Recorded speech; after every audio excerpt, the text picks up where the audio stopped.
Hi, everybody. Grady Polson. Welcome to the America Agency.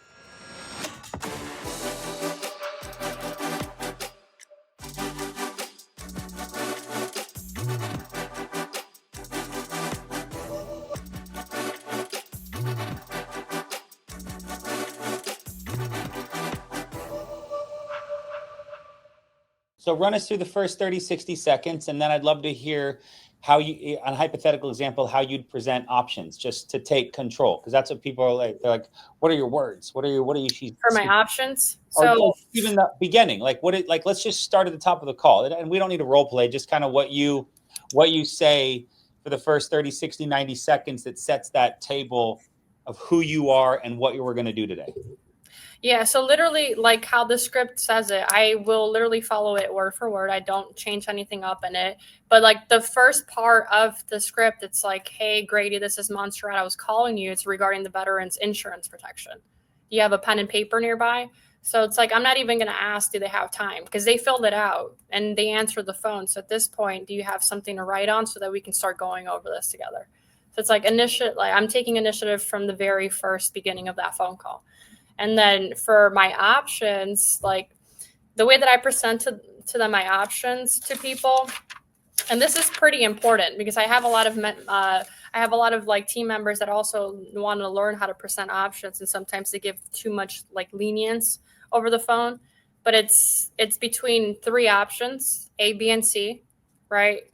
And then the C option, what that one's for is for people to be able to, it's like the bare minimum option. You can't go any lower than 5 to 10 grand in coverage if it's final expense, or even if it's an index universal, you can't get lower than 25,000 with mutual or 50,000 with America or anything like that. So it's like the C option will be the bare minimum.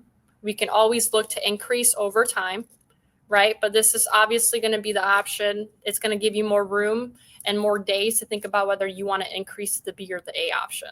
Because right now, whether they have something set up or they don't, that one just would make the most sense. It's the most affordable option for families, right? The B option, that one's the state recommended amount. This is usually what families will go with when they want to think about it, because obviously you're right in the middle, right? It's going to take care of what the state wants you to take care of with that final expense. And then that one's usually 15 to 20,000 in coverage. And the way that I present my options is like I sandwich all my options. So I'll make sure that if I'm stating the amount of coverage, I'm saying the premium amount right between, like I'll say 15,000, what you'd set aside, not pay or not, put into. It's like I never want to say any words that are transactional over the phone. I just want to say what you'd set aside would be around $20. That's very low. But let's say 15,000, you set aside $20.50. So I'll state the cents on there as well. But then I'll sandwich it by letting them know if they were to pass away due to an accident, they would also, another 15,000 would also be paid out to their family. So it's like the last thing that I'll leave them on with that option will be the amount of value that policy or that option is going to give to them. I don't want to leave them off on how much it's going to cost them. And the A option, that one's for the families that know exactly what they want. We're not going to have to look into that coverage in the future. And then obviously it's just going to be the max amount coverage for now. And depending on what it is, because sometimes some carriers can go even beyond, like Ethos can go 100 grand, but some carriers can go like 40 grand. So I'll do 30 to 40. So I'll range sometimes. It depends for the client. I'll do ranges because obviously with underwriting or, like maybe they'll get like a different level or maybe they'll get denied, right? So then I'll do ranges for people. That way it's not going to be something where I'm dissatisfying the client, but they understood that the A option could range between 30 to 40 grand. And then this is what it's going to be for them.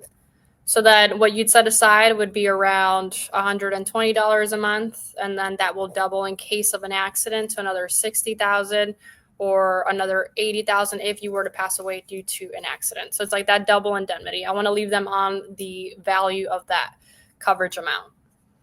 But that way the client has no choice but to pick either the C, B, or A option. Do you want the max amount? We're not going to have to talk about it anymore. Do you want the state recommended, or do you want to have a little bit more lenience with wondering whether you want to increase to the B or the A option? Because we can't go any lower than that. And that's the way that I present my options. Got it. I mean, so B sounds nice. Let's do B. What do you say then?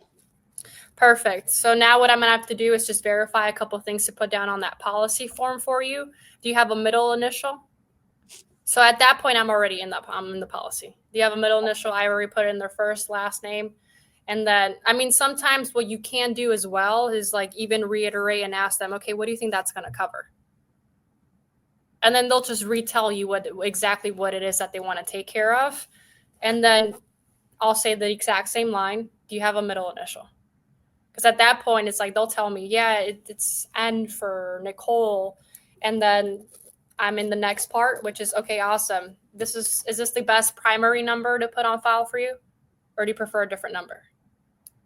So that's already the first part of the application. Awesome. Yeah.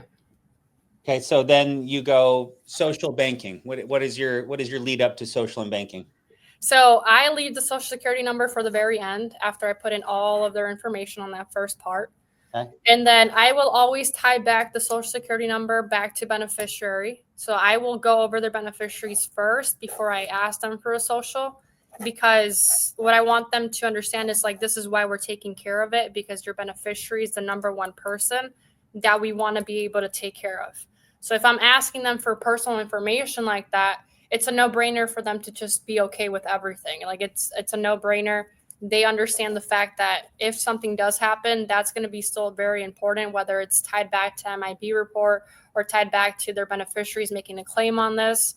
This is why, and everybody just like, they're like, okay, yeah, it's whatever the number is, but that's what I do. I tie it back to beneficiaries. So I'll go over beneficiaries, break that down, what it's going to look like for them, primary, contingent, and then I'll ask for their social security number, but I'll let them know, in case something happens to them, their beneficiary, when they're calling in, making a claim on this life insurance policy, nobody else can just call in, make a claim, cash out your policy, or make changes to this, right? And they'll always say, right. And then this is the only reasoning why we're also going to be needing that social security number on file. So whenever you're ready, please verify that for me. And then they'll just start telling me the social security number. So it's very like simple. It's tied back to what their like value is with taking care of stuff. And it's obviously, it's just logical. This is why we're going to need it. Like nobody else could just call in, make a claim, make changes to this.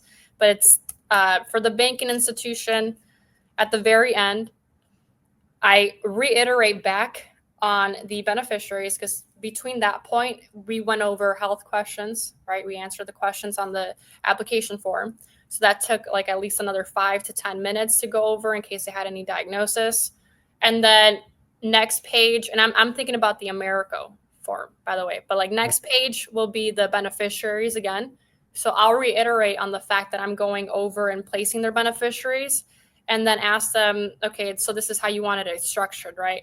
So in the meantime, Grady, while I'm filling out your beneficiaries, making sure that everything looks correct on here, the next part is going to be your financial institution. So if you had a bank statement at home or a checkbook, if you can go and grab that for me while I fill this out for you, because that's just going to be the next part for me, okay? And no worries, take your time. Just let me know once you're ready. It's going to take me some time to fill this out for you as well, okay? Awesome. Then I'll just hear them like walking out or like going to grab the bank statement. So it's like perfect. They're like, oh, actually, I remember it. You ready? And sometimes when they remember it, you ready, I'll just play the fact of like, well, you're too quick for me. So you got to calm down, right? So it's like, I'm still filling this out, placing down your beneficiary. So give me one more second. And then as soon as I'm on that financial page, then it's like, okay, bam, they have everything already done. I don't have to try to like rebuild value on anything, because it's like we went over beneficiaries again, quick, easy, 1-2 step, let's go. Yeah, they're in control or you're in control, right? Hold on, I'm doing something right now for you still. Hold on a second. Like, you're not eager, which then puts them in control, which then can throw up the dynamic where you've been in control the whole time, but now all of a sudden they can tell you what to do. Very methodical, very, very methodical. It is, it's impressive.